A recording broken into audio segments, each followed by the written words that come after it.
Hello, everybody. Hello, guests. All right. Hello, All right. Jason. Hello. Wow, what a morning. Just give me a moment. Yes. It might be you, Chris. Yeah, okay, cool. Just give me a moment. Who's still wearing socks? I actually did change my pair because it was warm in here. That was incredible. Holy moly. He's throwing everybody, calling people liars, doesn't know who's talking to who. People are being fired under his order, but he doesn't know about it. Where are we going to start on this? Holy moly. That was incredible. Prairie, you nailed it. That's all we have to say at this point. Wow. What dysfunction. What a complete mess. And this was the chief. And Donald, like, you've been watching this all morning with a bunch of comments. Is there a way to backpedal out of this for him? Is there a way to save face in this? Is there a chance that he could do that? Well, I'm going to be kind. You were accused of being kind this morning, Jason. Yeah, it was. Yes, you were. It's an accusation I'll wear. No problem. So I'm going to be kind too. What an unmitigated disaster of a train wreck. I can't remember the last time I've seen such testimony, such a disaster from someone with so much experience at such a high rank in anywhere. I just can't get over it. I've got a lot to say, but I'll let everyone talk. But I mean, to me, it's obvious. Okay. Did you ever work with him when he was in Toronto? No, I didn't. Okay, you were before his time or after his time? I was before his time. Okay. I was gone. But it's obvious that despite his experience, his training, his CV, and his wonderful use of police management lingo, I mean, he's just wonderful at the terminology and the concepts and the charts and the arrows. He was unable to meet the challenges of being the chief of a major policing organization. That's what it all boils down to. I am being kind. The deck was stacked against him, as it would be for any outsider. But I think that what we've seen here, in my initial opening summary here, compare him to the professionalism and the leadership qualities of the other witnesses that we have seen, all other police witnesses so far. And he just falls short, let alone being the chief of police of our nation's capital. Yeah, to be frank, I was really rooting for him. I was really hoping that he was going to be this underdog, this scapegoat. He was going to come out and kind of set the record straight, clarify a few issues. But boy, he's muddied it even worse than before. Now, where I started today to where I am, or this morning to now, I have a complete different opinion on him. And I'm starting to have a little bit of empathy for some of the harshness that we were kind of attributing to the other people like Bell and Ferguson and others. Because now I'm starting to see a much different picture for sure. And Chris, when we were watching this, I'm not sure how much you caught this morning, but you can almost see the emotion in my chat go from excited, looking forward to it, and then slowly going down to, oh my gosh, I can't believe what I'm watching. Did you catch some of that too? And by the way, let me just check your audio. It seems a little loud. I might be able to do something here. Okay, go ahead and speak. Yep, let's try that. Perfect. Yeah, I did catch some of it, and I even caught your coffee break comments with regards to him trying to ride that line, and in the end, he's going to be, I don't want to use the term hated, but people are going to be looking at him with the stink eye from both sides. One thing I noted though is that it seems to be consistent with him in the last segment there, pointing out that why was Bell contacted? He wasn't part of the chain of command when we're looking at notes, and it just seems to me, I would love to know how much communication we don't know about behind the scenes from political operatives, staffers, and other things, where we have so many multiple agendas here, so it's impossible for really anyone to have stepped up and grabbed control. I don't feel bad for Slowly. I look at him, I watched him from the beginning, and same thing with Bell when he came in, the tone that came, the framing of which the police were looking at the protests was pretty clear, that they were taking the feed from the media, and it seemed like a communication loop amongst a few that was not being communicated to the rest of the crew. And so now we're in a situation like we've been talking about before, where it all seems to be pointing back to a new centralized command, new centralized power, and what his recommendations are. I just think it's a shame. I think it's when you have someone like that who's supposed to be a leader, the stain that it puts onto the other officers, good officers, and that we're, you know, literally trying to do their jobs but looking for direction. And it just seems like so much chaos and so many agendas in the room that you could never really get to the heart of what needed to happen. And that all comes back to dialogue and to keep, you know, to work on de-escalation. I just think, I don't buy, you know, if there's this much disorganization and this much Keystone Cop, who's driving that? Where is it coming from? Just as much as where the narrative came from the media. We need to be looking at who was that? Was there a lot of contacts outside of the chain of command? Were people breaching that? Because the most important thing there is for everyone to be on the same page so you don't have escalations occur out of nowhere and lack of information. Like you said, he didn't even know until the next morning on you know, going over the PLT's heads and the distrust that can come from that. That's what you have PLT people for, is to keep things like the Emergencies Act and you know, the stormtroopers from having to come out. It's that line of dialogue that will always de-escalate. So I don't buy it. There's some people that need to be held accountable here from the top down. And I just don't know how many politicians were involved. But let's see the private messages. And we saw with Lucky recently saying, there's a couple of messages from her saying, requesting that the person she's talking to use an app for messaging that doesn't store deleted messages. And so I'm thinking there's a lot of stuff going on behind the scenes that we're never going to know about. Oh, that's okay. But in the end, it's all coming out. So he doesn't help in any way. Like you said, he muddies the waters even more. Right. Well, we're not going to get much more out of the OPS because he is the last witness on the OPS. So if people are bringing out evidence through the cross, maybe we can find some more of that. But I wouldn't get our hopes up that we're going to see a lot more of the dysfunction after today. After today, it's going to be switching to Convoy and Windsor and other things. But the purpose of today was to spend some time with Donald. So Donald is an advocate, a whistleblower, anti-corruption. There's a bit of his bio down there. If we had to put the whole thing in there, it would scroll once for the because he's accomplished so much. And I wanted to actually give Donald a bit of time to talk to us a bit about him, where he's from, his background, and also to let everybody know that Chris is going to be a regular. Chris is planning to be joining frequently. So you'll be seeing him often. You'll hear his point of view quite frequently. But today we're going to be chatting with Donald. And Donald, go ahead. Let us know who you are and what kind of stories you have, and let's hear them. Sure. Well, I'll call myself a part-time independent journalist and documentary film producer. I've got a couple of minor credits in the mainstream print and broadcasting media. And I've got a background in public and private sector investigations, law enforcement, over 40 years. When you combine my Toronto Police Service with private investigations, case management. And at the Toronto Police, my rank was sergeant detective. And my specialties were undercover, organized crime, fraud. I received a few awards, and one of the major investigations I was involved in was working out of downtown 52 Division, plainclothes.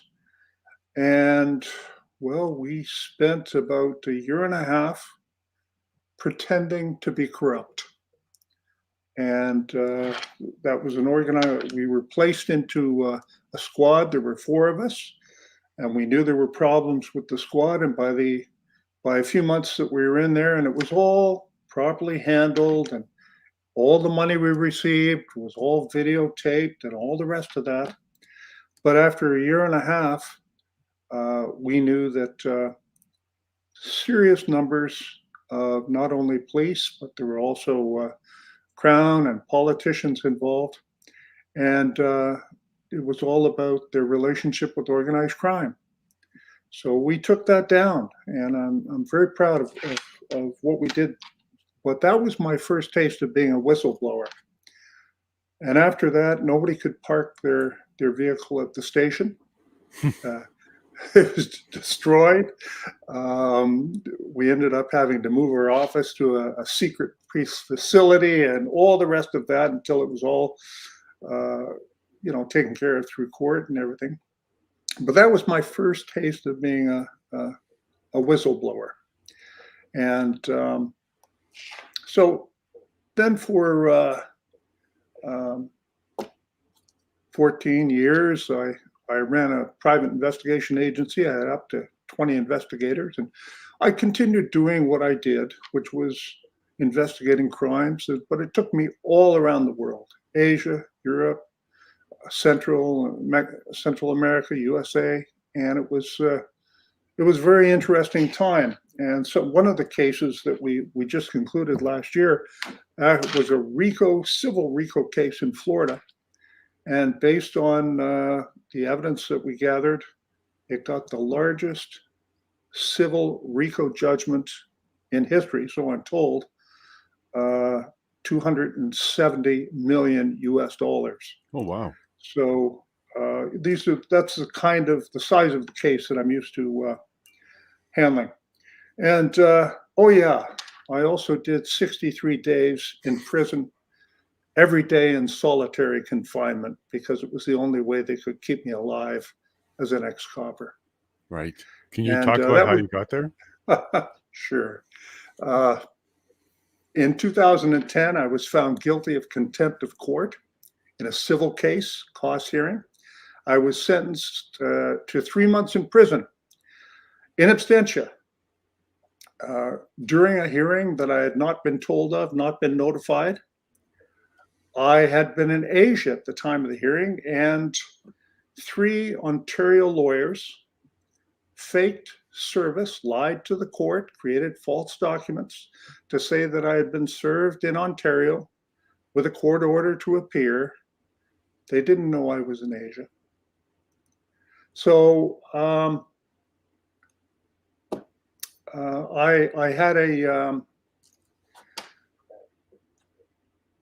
phoned them from Asia. I was supposed to appear in Toronto, civil case, actually to do with that large $270 million case that just settled. And so instead of appearing, I phoned from Asia. They didn't know I was phoning from Asia. After they wouldn't let me testify, they asked me if I had received a certain court order. I told them no, 12 times, no. They hung up, but it was one of those old spider phones. They didn't hang it up correctly. So I got to listen to them planning to give false evidence and create a false document and put that before the court. I recorded everything. Good man. Yeah. With 2 different devices, because of course, with my forensic background, I know that means can't be faked. And as a matter of fact, a report from the Center for Forensic Science of Ontario said the recordings too were pure. Great. So they had that secret trial I was unaware of immediately over the Christmas season. And I thought, oh, no problem. I'll come back to Ontario with my recordings. The judge will lift the stay on the warrant for my arrest. He'll see that the lawyers lied and everything will be okay. Mm-hmm. Right? Sure. That sounds logical. Sure. Well, that's fine. So I got back. And by the way, there was also evidence that a Ontario Provincial Police Staff Sergeant had taken a bribe from the lawyers to put in a false affidavit against me also. And so all of this was put before the court, and the court said that I could not have a new trial or an appeal unless I paid the almost $500,000 in costs that had been levied against me during the secret trial. And so, that's in writing. And not having a half a $1,000,000 to put into court, I went to jail. And the payment of costs was an impossibility. Everybody knew that. That's why they did that. So I surrendered and I went to prison. Did a total of 63 days, every day in solitary confinement. And that's something else. I could talk about that all day. But I was subsequently vindicated by various authorities, including the former commissioner of the Ontario Provincial Police, Julian Fantino, who Oh, I know that name. investigated the circumstances of my conviction, swore an affidavit that I had been falsely convicted. He testified under oath that 3 Toronto lawyers fabricated and filed false written affidavits evidence against me, lied to the courts orally, on the record, with a false document, 3 different ways. And these lawyers illegally bribed an Ontario Provincial Police Detective Sergeant to swear a 3rd false affidavit. And and that was all after I'd gotten out of jail and such. And that's the story of how I came to be in prison.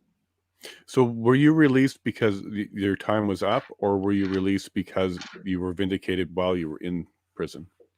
I was released because my time was up. Okay. My vindication came after I'd been released because, well, here's another thing. I was forced to defend myself at my hearing when I returned to Canada because 138 lawyers refused to take my case. Wow. This is all well documented on my website. Why? Well, some of them were afraid. Some of them received business from the 3 large Bay Street law firms that were involved. Others said they would be destroyed. Others said, well, I went to school with one of the guys or whatever. Mm-hmm. And, that was interesting. So I was alone. So in 2013, May 13th, Justice J. Brian Shaughnessy had ruled that they wouldn't take my evidence, and he lifted the stay on my arrest warrant and my warrant of committal, sentencing me to 3 months in prison. And court ended. The reporter went away. The judge went away. The officers that were there put shackles on me, handcuffs, took me down to the prison cells in the basement of the court, Oshawa Court. And while I was doing that, Justice Shaughnessy went to a secret back room. And there, without telling anyone, without putting it on the record, without making a notation in the judge's file, he created a new warrant of committal that extended my sentence by 50%, so that by the time I was out of jail, the appeal period would be over. Wow. Nobody was given a copy of that. I was not given a copy of it. He didn't place a copy of it in the record. The only copy of that Star Chamber warrant for my committal was given to the prison authorities. And when I arrived there, the white shirts, the supervisors and the warden called me over, and they looked at it and said, "We've never seen anything like this. What did you do to the judge?" Mm. Well, the answer is I threatened the judges. I threatened to put away the 3 lawyers. I had evidence. And so the club took care of me. Right. And so there's a short version. I can assure you and everyone that all the exhibits, all the evidence, the recordings, Commissioner Fantino's affidavit, the invoice that the foolish and corrupt staff sergeant from the OPP sent to the lawyers. He sent them an invoice for a bribe he took. Can you believe that? Wow. Probably put on his taxes as a deduction too. Okay, it's all there. He had a company going on the side. In his affidavit, Commissioner Fantino said that had he known about it at the time, he would have arrested them, charged them, along with the lawyers. So there you go. That's how I got where I am. And one of the major things that I'd like to see across Canada now is that it's time that we move the law societies into into 2020.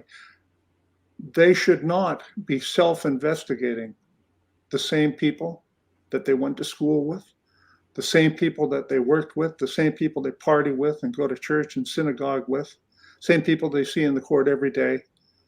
Just like the police, there should be independent investigative Civil. bodies, yes, to investigate major complaints and crimes by lawyers. We don't have that. It's time we did. Donald, and to everybody listening, he's not lying. I have been a paralegal. I have been dealing with things. So one thing that Donald mentioned was falsifying service. 100% happens. It 100% happens. I've witnessed it myself. 100% happens. Do police officers lie? 100% happens. I've witnessed that myself, even on traffic stuff. Petty lies, irrelevant lies. It certainly happens. We're not painting all brushes here. I just want people to understand that the most certainly this stuff does happen. And one thing that I sort of like to slide in, mm-hmm. When I was talking to the lawyers and recording the conversation, I told them 12 times that I did not get the court order. They told the judge and put in writing and gave orally that I confirmed I had gotten the court order. Lovely. And that I refused to testify. No, you had the tapes. I did. Didn't matter. Court never heard the evidence. They made sure of that. And I agree. But you can listen to them. Yeah, I think maybe at some point we'll do an entire episode about that. And you can take us through some of it, play some of the recordings for us. If you want to, do that with me, I'll be happy. I'd be honored to do that with you. And we'll get the story out again, because I know you have some videos, but this is compelling and it's very interesting to hear this. And I do agree that a civil committee, kind of like the police one that we heard about yesterday during testimony, there's a police commission civil committee. I believe wholeheartedly that the L Club, the L Lounge, because at every court there's a room for the lawyers and it's called the L Lounge, and they definitely hang out in there and spend time in there, and they all know each other. I've witnessed it, and definitely I believe independent civil oversight on the law society is necessary. We'll leave it at that, but Donald's not wrong, and I've witnessed this myself. So Donald, thank you. So once you were vindicated, actually, I have one question first. How did you get the attention of OPP Commissioner Julian Fantino? How did you get his attention? All right. I used to work with Julian Fantino. He was the staff sergeant on that squad that went undercover with me. Okay. So I knew him, but I did not approach him during the trial, during the part where I was before the court. I didn't want to do that. At that time, he was a minister of government, and so he had no idea this was happening. But it would be unethical for me to approach him and expect him to do anything, interfere with the judicial process. I would not do that. Even when those lawyers, the crooked lawyers and the judges, offered me a deal if I would just apologize and forget about these tapes of the lawyers lying, I wouldn't have to go to jail. I refused to do that. Thank you, Donald. And then what ended up coming after it? So once you're vindicated, you're being cleared. What does that mean? Do you have a process you go through? Does the government make apologies and admissions? What does that mean to start fixing things after they've done that? When I say that I was publicly vindicated, well, first of all, the Ontario Civil Liberties Association investigated the whole thing and gave me that award. Right. I've spoken at several law schools all across Canada, University of Windsor, University of British Columbia. I was invited to the Law Society of Ontario, told my story. I had a former Chief Justice of a province come up and basically apologize to me. Now it's all over. I've been to jail. I'm trying to convince people that we need independent oversight and external accountability. and that a special investigations unit would be the thing. The law professor, Julie McFarlane at the University of Windsor. She's also the head of the National Self-Represented Litigants Organization.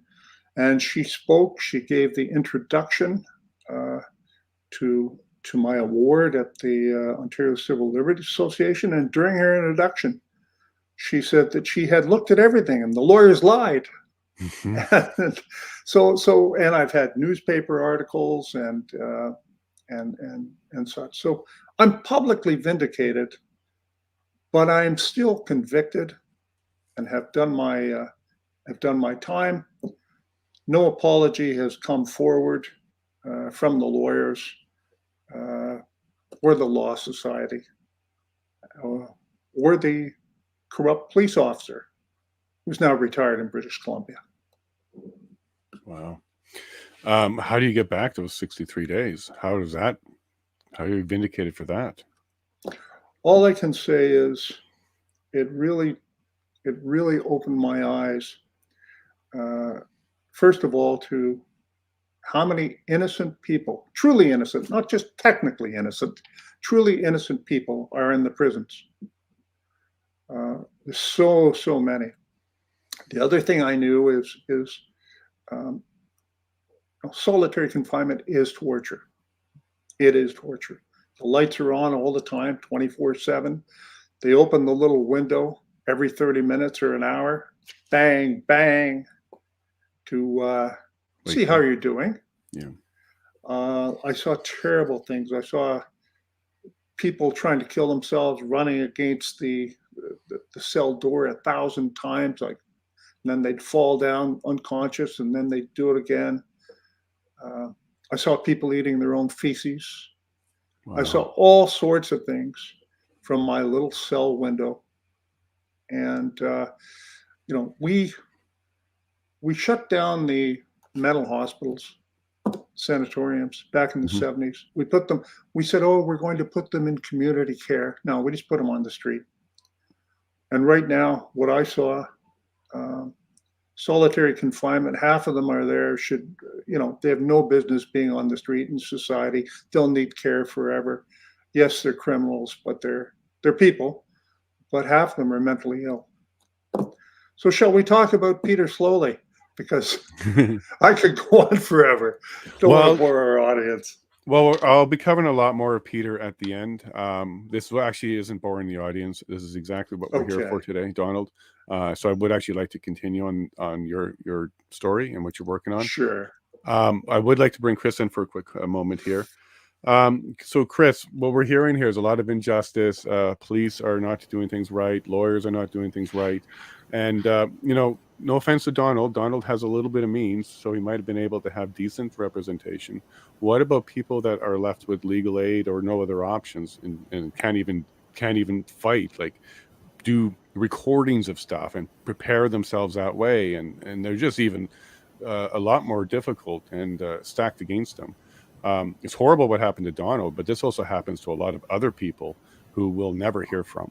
And I'm sure that, in a lot of communities that you're connected with and stuff, you've probably heard a lot of this. Oh, and just on a side note, we still have Jeremy McKenzie in jail without bail in Saskatchewan as we speak right now.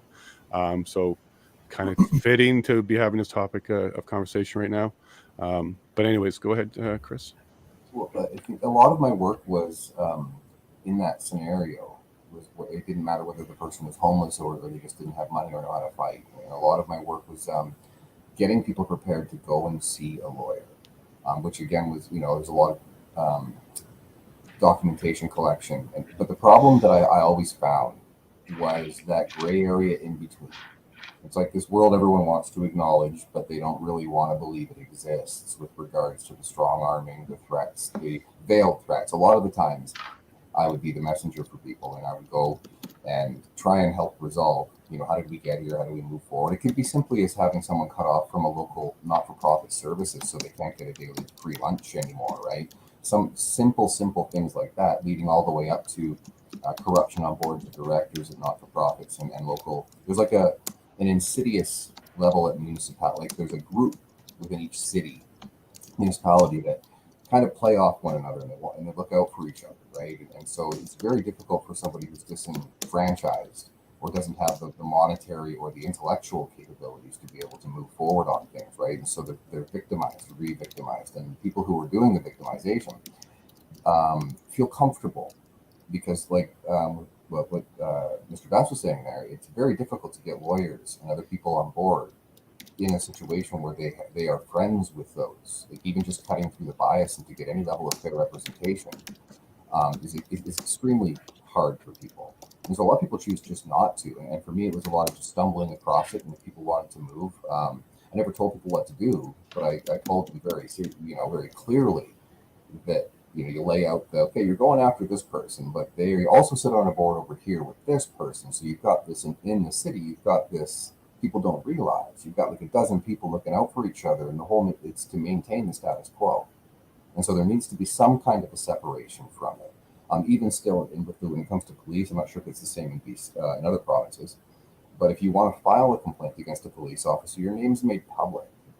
Oh, and wow, so really? I've had numerous situations where I'm not the one who's being harmed by the police officer. And again, most of my experience, 90% of the officers that I had dealt with on the ground, not in a formal PLT, but a very similar to those, problem solving and troubleshooting, having to have relationships just for dialogue, for protests, to keep things calm. 90% were good, but those other 5 to 10%, oftentimes they don't feel that they have anyone who's going to come after them. And when you do file a formal complaint, it changes that dynamic. For a member of the community to file a complaint against a local officer, it's not an easy thing to do. And then your name is also made public. And oftentimes when there is justifiable sanctions, the sanctions just end up having the officer relocated up north. Right. And Kind of like so moving a priest around when he's in trouble. it's a musical chairs thing. And so you don't have a system where the public can rely upon going to a system of integrity that doesn't have these agendas from local players that are involved with whatever's going on, as well as the funding that comes from governments and other things. So there's a level of expectation towards the type of service the government's paying for. And often, my time, I've been sitting across the table from people, and it became common when I'm just trying to, hey, here's a solution. Mhm. The tone changed when they realize, okay, now we're going to start creating metadata. Because a lot of the times it's fine. As long as you're talking, it's fine. But as soon as you create a paper trail, their attitude changes with you completely. And having just people sit back, and they cross their arms and they lean back, and that's really going to change things, I think, moving forward, and how we deal with each other. If you decide to go with that route, it's okay. Just let me know. We can do it in public if you're worried, right? But most people don't have that, right? And so there's no way to have faith in a system if the system is already stacked against you. And everyone says, oh, yeah, there's 2 tiers. But the people at the very, very bottom have zero options to proceed. I was doing all my work voluntarily because a lot of people don't have the money. And so you have the language stacked against them. You have the Kafka-esque is what it is. Mm-hmm. There's so many different delay, deny, distract situations on any advocacy, whether it's human rights or whether it's local discrimination or just access to services. There is a system not designed to help the public, and every time you cross a threshold, the game just expands because now you're dealing with a whole bunch of other egos that have an agenda, and all you're trying to do is get somebody a free lunch, get them lunch for the day or access to mental health services in the community. But the person who's in charge of those services, isn't exactly running the not-for-profit by their designated mandate. So I suppose most of my work was doing that. It's just trying to help people understand what the options are. But once you get in the game, it's almost like you need a training program in how to deal with the obstructionism that you face when you try any kind of justice that doesn't align with the political ideology of the day. Cool. So Donald, he laid it out perfectly. The resources, services, it's all very limited, very difficult. And it's really every time you make a little headway, it just gets harder. So Donald, what are you doing now for pushing forward to try and establish a civilian commission of some sort? What are the challenges? Like, where are you going now? What is your mission right now to try and see that happen? Okay, pre-COVID, we were going to do a cross-Canada tour. We had it all lined up. libraries and people meeting with people in each province. And it was all lined up, and then that just died. So we're hoping to get that going for next summer. And that would mean a series of trips and appearances, not just myself, but other people, including people from the legal community who support it. And, it's interesting. We have many who were retired. They're now retired, and they were lawyers and even some judges who absolutely are on board with having a special investigation unit for lawyers. But to try and get someone actually practicing right now to come up and say that they want that, that's a very difficult task. Many people in private have said, yeah, that's a great idea. It's a great idea. But I can't support you. I just can't support you in public. People are afraid. It's more than a club. It's more than a club. There's money at stake. Someone earlier on asked me, what were the motives for the lawyers that would do that to me?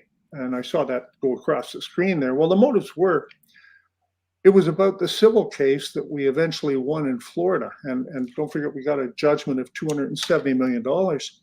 But that was all about an estate, primarily centered in the country of Barbados, that was worth over $1 billion US. Oh, wow. And for that kind of money, to win that kind of money, the lawyers proved that they would fabricate evidence, lie to the court, bribe police, and the Law Society proved that they would look the other way.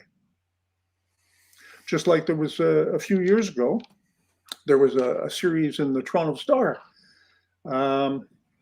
Broken Trust was the name of the series. And they showed, and my numbers might be a little off here, but I believe I'm correct, that there was over 209 cases that they looked into where lawyers committed criminal offenses against their own clients. This is in Ontario. Mm-hmm. And of those 209 cases where lawyers committed criminal offenses, primarily theft of funds and trust funds, but other things too, I think over 5 or 6 were dealt with by the Law Society in any substantive way. Everything else was, we'll pay the money back and you forget about it, okay? Wow. And what do we do then? Can we do a civil one where we just make lawsuits, make a group go together and start suing people? What do we do? And we're using a system that's corrupt to do it. Come on, I had videotapes, or I'm sorry, I had audio tapes of lawyers committing perjury, obstruct justice, fabrication of evidence, bribery of police. And with that kind of evidence, they controlled the press. One of the people involved, or one of the lawyers that was involved in the case, but I want to make it clear, he was not one of the lawyers that fabricated evidence, but he knew about it. He knew about it, and he was the go-to lawyer for Canada's media, Toronto Star, Toronto Sun, CBC, CTV, when they had charter challenges, including in front of the Supreme Court.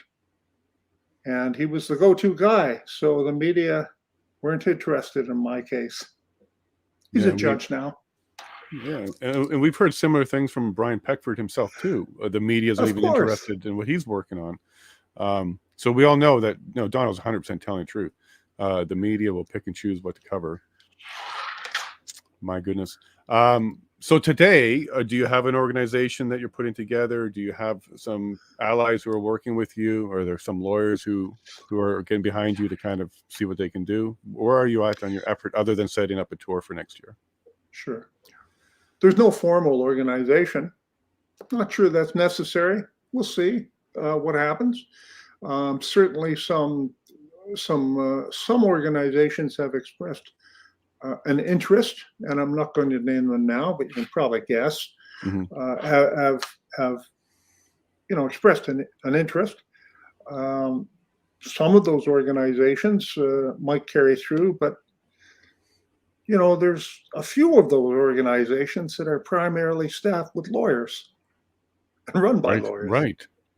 I'm not going to name them, but come on. Yeah, and people may. Yeah. No, go Go ahead.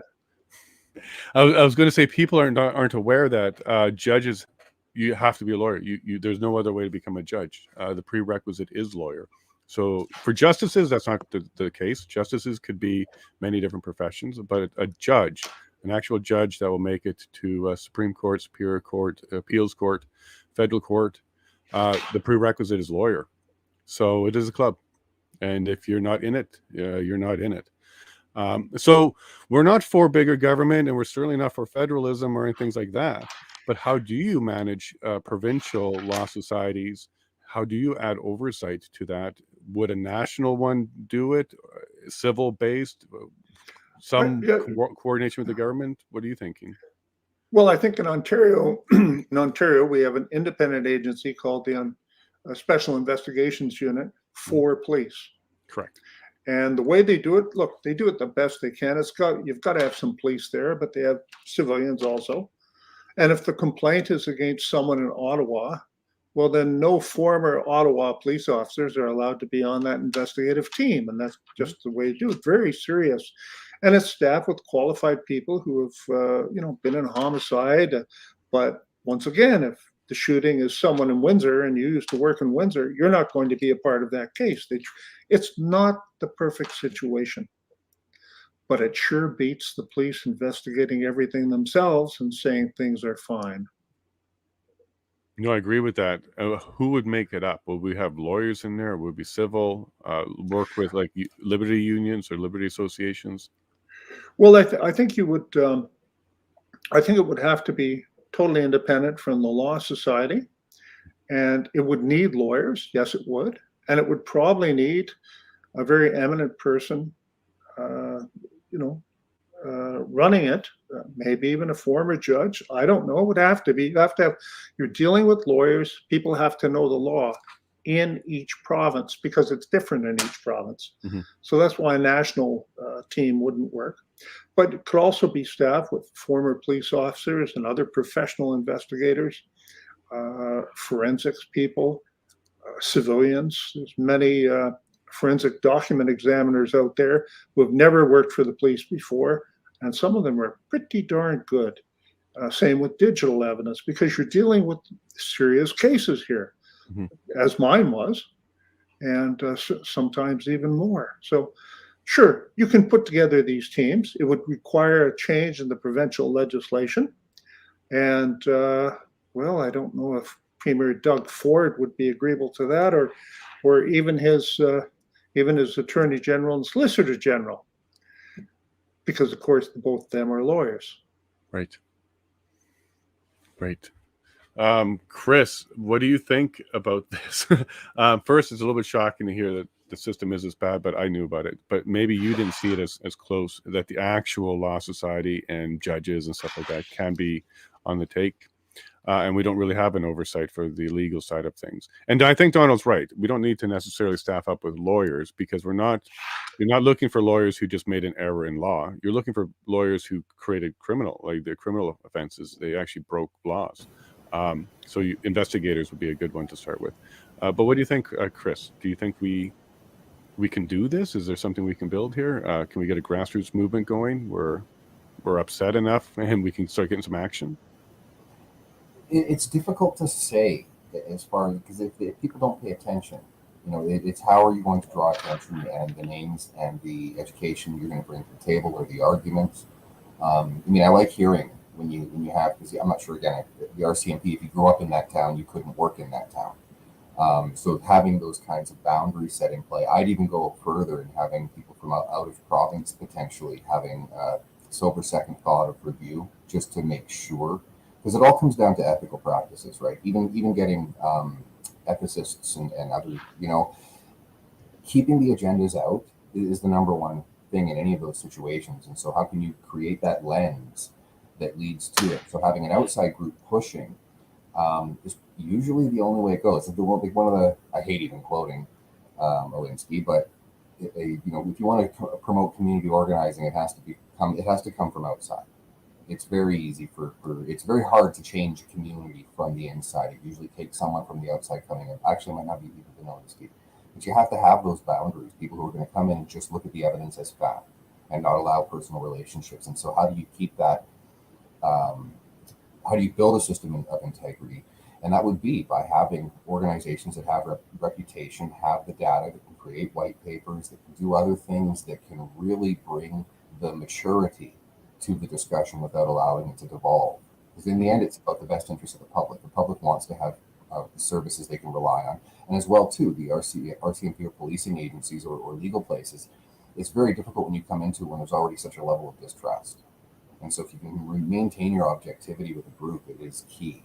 Which is having everybody on the same page, right? It's like walking like the Untouchables kind of thing, right? You need to, well, with that, the first part of the movie, not the last part. You need to be able to have the level of credibility coming to the table with those credentials. At the same time, how do you expose those problems? Because you're dealing, you have to have that conversation with the public first to say, okay, here's where we're at. Here's where our faults are. Now, where's our fail-safe? And right now, we don't have one. We don't have anything. That goes with everything we're seeing playing out today. We don't have that lever that can be pulled that just says, hey, wait a second, we need objective eyes to look at this. Was there wrongdoing? And then reestablishing integrity case by case throughout the process. All you need in that situation is one group to point something out, if they've got the right setting, to point something out and be right. And also it not be an issue where the media will shy away from it. Because that's a good too. It's, you can be right about something, but if the media doesn't report about it, so it has to be an issue, very targeted issue as far as what are you going to go after, what are, create a list, put out the whiteboards as far as what is the issue we're going to focus on, where we can check off all the boxes that we need to create that exposure, and then you build from that. And as your momentum goes, people are going to be curious, they're going to want to come on board. Doesn't always have to be lawyers, but you need to have a roster that if something happens and you need legal advice and or to take action, that you have people you can trust that aren't within that system. Usually not the most successful lawyers. Yeah. Doesn't mean they're not qualified. It just means they're not a part of the game and willing to do things, as Donald's mentioned, to get a means to an end. Too many people are willing to just do that, to make it, put it away, put it on the rug. But we have to stand with integrity and just say, no, this is not in the best interest of the public. Here's the evidence, and just keep hammering and keep pushing with a smile as much as possible, of course, right? Yeah. And on that note, Donald, in closing, are you confident that we can make some changes? Do you think the entire system needs to go away and come back as a different version? How optimistic are you that going forward, we can actually make the right changes and get something done here so that we can all rebuild the trust back into the legal system, the law societies, lawyers? We don't need complete trust, but we definitely need more trust. Are you optimistic that we can actually do that with some efforts and some? Well, first of all, we don't need to change the whole system. The fact of the matter is, only a tiny portion of the people are really and truly corrupt, evil, whatever, any profession you're in, okay? What empowers them are people who look the other way. Yes. Everybody knew. 138 lawyers knew. The courts knew all about my system. But, I'm just one guy, and nobody cares about innocent people who are convicted. Not just my case. We've had people in jail for 20 years. Oh, my God. 30 years executed. Thousands and thousands and thousands of stories, and nobody gives a damn. So, I don't know what to tell you, except you have to begin where you can. So I'm going to get my message out to as many people as I can. And I'm going to get my message out about what the fix should be. And if we have to shame the legal profession into changing what's a fabulous, profitable system for them, okay? I'm sure my friend Chris here will agree with me that it's a system for making money, and it cares not one whit about justice for ordinary people. If it did, then you wouldn't have to wait 5 and 6 years for a minor civil case. And it wouldn't be that just because you're suing a corporation or a corporation wronged you, that they can overwhelm you with $500,000 in legal fees and force you to print something over a weekend that'll cost you $2,400. That happened to me. And this is what it is. It's lawfare. It doesn't care about justice for ordinary people. But we have to start where we can start. We start by telling our stories and just putting one foot in front of each other. I think Chris, you've been at that for a long time. And I do share some of the optimism too, and I do agree we do not need to rebuild anything. But I'm a little concerned because I too, Donald, I have my own. Actually, 2 days ago, I was a witness to fabricated evidence, so I have to deal with that somehow. And the courts are not helpful. I can tell you that in small claims court, as a defendant, you're guilty until proven innocent, because the assumption there is nobody files false claims, and the truth is they absolutely do. But the assumption amongst the court is nobody files false claims because of the penalty is so high, but the truth is they do. And because of that, it is an uphill battle for innocent defendants. And I'll tell you personally, that's 100% true. And yeah, just a couple of days ago, I'm looking at fabricated evidence, and I got like 3 weeks for trial, and I got to try and deal with this. Yeah, it's not fun. But Donald, I do agree with you. There is room for optimism. Did you ever talk or try to reach out to the Attorney General of Ontario or Solicitor General or anything like that? Did you try and reach out to them? The answer is they both know about me, as does the Law Society, and as does Malcolm Mercer, who's in charge now of the Law Society Tribunal. And by the way, he attended one of my lectures down at the University of Windsor, and I think he's a pretty decent guy, pretty ethical. I do, but nobody got up and banged the drum and said, "Hey, Donald spent 63 days in solitary confinement. The legal profession should apologize to him." Nobody did that. That's fine. Yeah, and you've moved on. An apology would be great because it would be vindication. But I think you know what you faced, and I think you know why there isn't an apology. Sure, but I get to name all the corrupt lawyers and the corrupt police officer and the corrupt judge on my website. I'm not going to, throw their names out here, but it's all there along with the evidence and everything. And ordinary people know that when you call in public a lawyer or a judge corrupt and they can't do anything about it, it's true. Well, it's true. Yeah, they would defamation. They would have a whole bunch of things against you so quick because you posted it. But truth is a defense to defamation, so they'd have to leave you alone because you'd have to prove it, and then they'll be coming out again on them. So yeah, they'd have to leave you alone. By all means, I've got a section on my website. So sue me. Yeah, exactly. Here's a link. Sue me, please. Here's the name of my lawyer. Let's get those tapes and those transcripts before the court. Let's get a subpoena to the corrupt police officer and the lawyers. By the way, I was not allowed to cross-examine the very witnesses that the court relied upon with their false evidence to convict and send me away. I was not allowed to cross-examine them until I put in that, $500,000. Wow. And they wanted a security, or were they going to pay the other side? Was it they're prior to my coming back to Canada, in that secret trial, there had been incredibly large costs award to the lawyers who fabricated the evidence.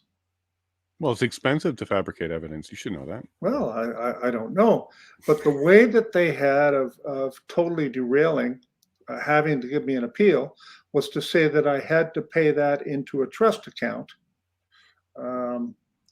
because my appeal was frivolous and vexatious. And no, we're not going to listen to those tapes. They've been excluded from evidence. So it was just the club protecting other club members. Well, I'm glad you've been vindicated. You sound great. You're working hard. I think if you do a tour, you'll have a lot of people showing up, especially if you show up in Alberta. I'd love to go check it out. Do you want to let people know kind of when to expect to hear some stuff from you about that tour and come see you? Well, we're hoping July and August, and probably probably do a stop in each province. We'll see. I'll get you can bet you'll know when we get a little more planned. Don't forget, only just a few months ago or even weeks ago, are we now even able to fly and talk to people, and who knows what they're going to try and pull this winter. But Yeah, we're going to find out, there we especially. are. Yeah, we may get something happen soon because his testimony is coming up, and I'm sure he wants to distract for a little bit there. We may get something soon. Well, Donald, everybody go ahead and subscribe and follow Donald. I don't know if you have a YouTube channel, do you? I do, and You do? well, it's sort of dormant. It's all look. It's all my stories. But if you go to my website, donaldbest.ca, you'll find all the links. And I have a Twitter feed at donaldbestca, and you can get all of my work there. But once again, my story it's a compelling story, but gosh, it's only one of thousands, and that's the message. So we really have to make some changes. Hopefully, we'll be able to, but it's tough to get people interested in just one story until you realize that there are millions of Canadians who really don't have access to any justice at all, whether they've been wronged or whether they've been arrested, whether there's false evidence, false accusations. They really have no recourse because of the way our justice system is set up to favor those with cash. Yeah, and that is a dirty little secret. If you got money and you got time, you'll win no matter what the case is. And usually it's true. I think we're getting some audio. Go ahead, Chris. I was successful in helping. Yeah, a lot of the times was getting lawyers to get all the stuff ready for human rights tribunal, and the people didn't have money. But I smoked some amazing salmon in the end. Right? If you remove the money and you just look at the human side and the human toll, to me, it's never been hard to step up. Oftentimes, when you're dealing with people that have been wrong like that, it's just having someone believe you, because you've been spinning for so long and you think you have systems that when there are things that go wrong, they're designed to help you as a citizen. You think that, and you find out quickly that nobody really cares unless you have a group of people in the community that can stand. And it's very difficult to get people to stand up for one person, like Donald's saying. But when you look at the deepness of the ramifications that can come from that, we have to stand up. Well, maybe Donald's story will inspire a bunch of people to become whistleblowers and tell the truth. One of the things Donald mentioned, and I completely agree with, is people are too scared to come forward when stuff like this happens.